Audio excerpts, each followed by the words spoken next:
तो हेलो दोस्तों, आपका स्वागत है मेरे एक और नई वीडियो में। जैसा कि आपने देख ही लिया होगा कि दिल्ली पुलिस का रिजल्ट है जो कि आ चुका है और बहुत सारे बच्चे दिल्ली पुलिस का फिजिकल की तैयारी करने में लगे हुए हैं। और अपने फिजिकल की तैयारी बेहतर बनाओ, बढ़िया तरीके से करो और अपना जो फिजिकल है वो अपने टाइम से निकालो, ठीक है। तो मैं आज आपको बताने वाली हूँ कि जैसे आप फिजिकल करने जाते हो तो आपको किन किन चीज़ों का ध्यान रखना है। अब फिजिकल जैसे आपका रनिंग स्टार्ट होगी तो आपको किन किन चीज़ों का एकदम प्रॉपर तरीके से याद रखना है कि हमें ये गलती बिल्कुल भी नहीं करनी, ठीक है। तो हम शुरू करते हैं। अब और बात ना करते हुए अपने वीडियो के टॉपिक पर आते हैं। तो जैसे ही पहुंचते हैं तो वहाँ पर हमारा स्टाफ या दिल्ली पुलिस का स्टाफ है जो कि आपके जो कि डॉक्यूमेंट्स वेरिफिकेशन या फिर आपकी जो भी डिटेल्स होती हैं उन चीज़ों के बारे में जानकारी इन्फॉर्मेशन एक फॉर्म देते हैं, वो भरवाते हैं। वो अपना आराम से भरना है, गलत बिल्कुल भी नहीं भरना। फिर उसके बाद आपको रिलैक्स फील करना है और खाने पीने की चीज़ें साथ लेके जानी है, जैसे केला वगैरह या कुछ भी हो फ्रूट्स में, तो आपको वो साथ लेके जानी है। फिर अब वो आपको एक जो यहाँ लगाते हैं नंबर वाला, जो आपकी जहाँ से आपकी टाइमिंग पता चलती है, जैसे कि हम आपने 8 मिनट में निकाली या 7 मिनट में निकाली, तो वो आपको काउंट करने वाली एक चिप लगाते हैं, ठीक है। फिर उसके बाद चेक करते हैं सभी बच्चों का कि सारे ठीक हैं, बढ़िया हैं। फिर आपको ये मत समझना कि मैं आगे खड़ा हो जाऊंगा तो मैं जल्दी रनिंग मार लूंगा या फिर मैं पीछे खड़ा हो जाऊंगा तो मैं पीछे रह जाऊंगा। ऐसा तो बिल्कुल भी ना सोचे। मेरे भी शुरुआत में मन में आ रहा था कि यार ये लड़कियां सारी आगे खड़ी हैं और मैं पीछे खड़ी हूँ, कहीं मेरी तो अगर मैं पीछे हूँ तो मेरा तो जेन्युइन है कि मैं तो पीछे ही आऊँगी। तो ऐसी कोई बात नहीं है। और ऐसा आपने 2-4 फिजिकल दे भी लिए होंगे मेरे हिसाब से, पर जो बिगिनर्स हैं उनके लिए बताना ज़रूरी है। आप या बीच में खड़े हों या आप पीछे खड़े हों या फिर आगे खड़े हों, इससे आपका रनिंग की टाइम से कोई मतलब नहीं है। वहाँ पर एक आपकी लाइन खिंची होती है। जैसे ही आप उस लाइन को क्रॉस करते हो आपका टाइमिंग स्टार्ट हो जाता है। या आप आगे खड़े हो या पीछे खड़े हो या बीच में खड़े हो, उससे कोई मतलब नहीं होता, ठीक है। तो आपकी एक लाइन होती है, तो आप जैसे ही उसे क्रॉस करोगे तो आपका टाइमिंग स्टार्ट हो जाएगा।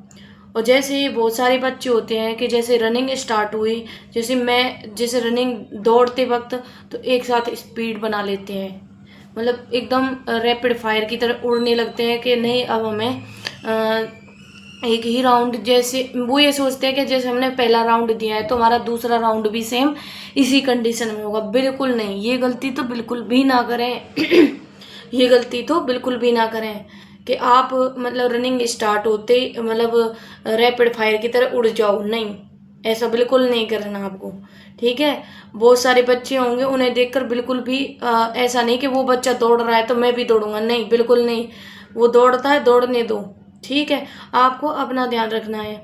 आप जैसे ही दौड़ना स्टार्ट करोगे तो मैं ये नहीं कह रही कि जैसे आप शुरुआत में दौड़ना स्टार्ट करते हो कि धीरे धीरे स्टार्ट करो और धीरे धीरे मतलब बिल्कुल ही स्लो चलो, नहीं, थोड़ा स्पीड में रहो ताकि आगे बच्चे भी आपसे जो अगले बच्चे हैं वो आपसे आगे ना जा पाए और एक साथ स्पीड ना बनाओ। धीरे धीरे धीरे धीरे, जैसे आपने एक राउंड लगा दिया 400 मीटर का, ठीक है। फिर उसके बाद दूसरा है, उससे थोड़ा और स्पीड बढ़ा दो। फिर तीसरा राउंड लगेगा आपका, फिर तीसरा राउंड लगेगा, फिर उसके बाद जो आपका लास्ट वाला राउंड है बस उस पर ध्यान देना है आपको, ठीक है। उस पर आपको एकदम फोकस तरीके से ध्यान रखना है कि आपको जो लास्ट का जो 400 मीटर का जो राउंड है उसमें आप अपनी जो रैपिड फायर आप शुरुआत में करते हो ना, वो रैपिड फायर आप लास्ट में करो। 400 मीटर का जब आपका 400 मीटर की रनिंग रह जाए और उसमें आपको जी जान लगा देनी है और अपने माँ बाप के बारे में सोचते हुए, या आपने जितनी भी मेहनत की है कि नहीं मैंने नौकरी पाने के लिए इतनी मेहनत की है, तो आप उस सारी चीज़ों को दिमाग में लाओ और पूरे एकदम बेहतरीन तरीके से इतनी दौड़ लगाओ। जो लास्ट के जो 4 मिनट में बहुत सारे बच्चे होते हैं, जैसे कि आपने 400 मीटर प्रॉपर खूब तरीके से दौड़े, जी जान लगा कर दौड़े, जैसे ही आपको मतलब ऐसे दिखता है कि हमारा टारगेट आ गया अब हम धीरे हो जाएं, नहीं।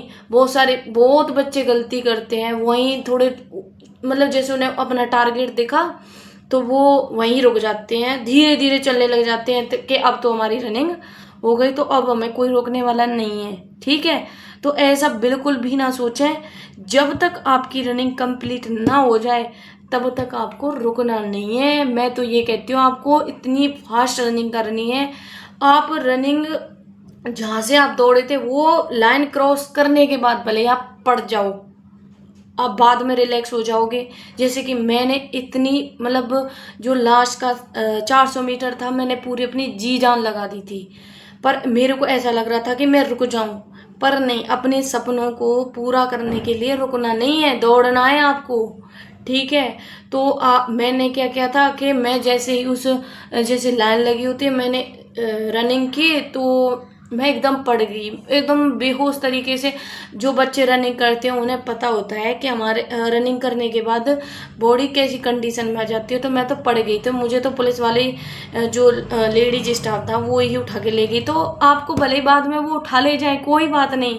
ऐसा ना हो कि आपको इस लाइन से उस लाइन की तरफ से उठाया जाए, नहीं, आपको उस जो पार किए उस लाइन से उठाया जाए, ताकि आपका बाद में रिलैक्स हो सके कि हाँ मैंने रनिंग मार दी है। ठीक है, तो आपको एकदम बढ़िया तरीके से रनिंग करनी है। मैंने आपको स्ट्रेटेजी बता दी है। और एक बात और, आपको बहुत सारे बच्चे होते हैं कि रनिंग करते वक्त बहुत जो गोल गोल होता है, गोल गोल, तो ऊपर ऊपर हो के दौड़ रनिंग करते हैं। नहीं, बिल्कुल नहीं करना।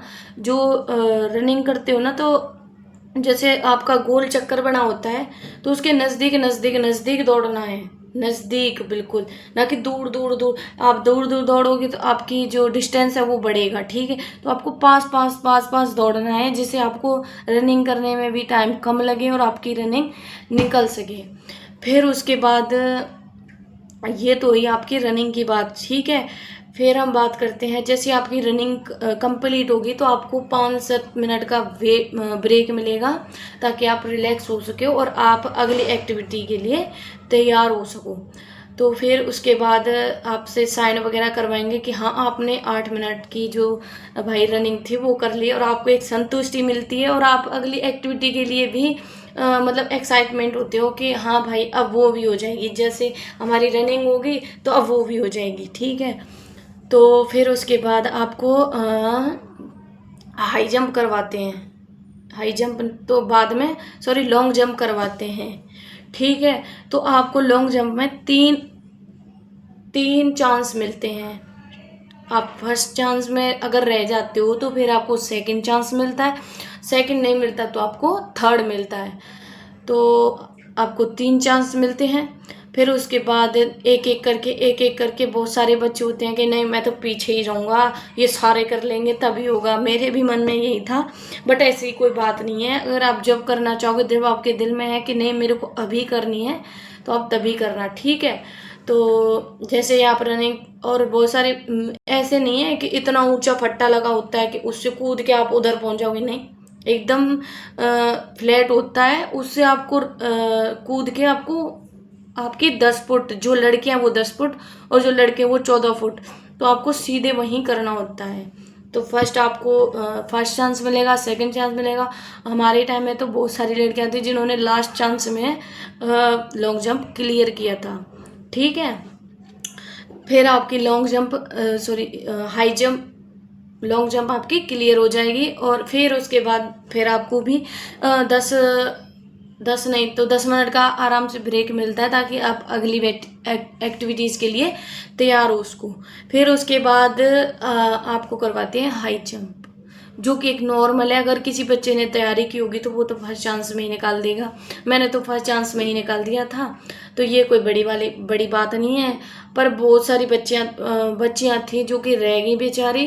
कोई बात नहीं, वो अगली वैकेंसी के लिए तैयारी कर रही हैं और चीज़ों के लिए भी तैयारी कर रही हैं, बट वो मतलब रनिंग में नहीं रही और वो लॉन्ग जंप में भी नहीं रही, हाई जंप में रहेगी।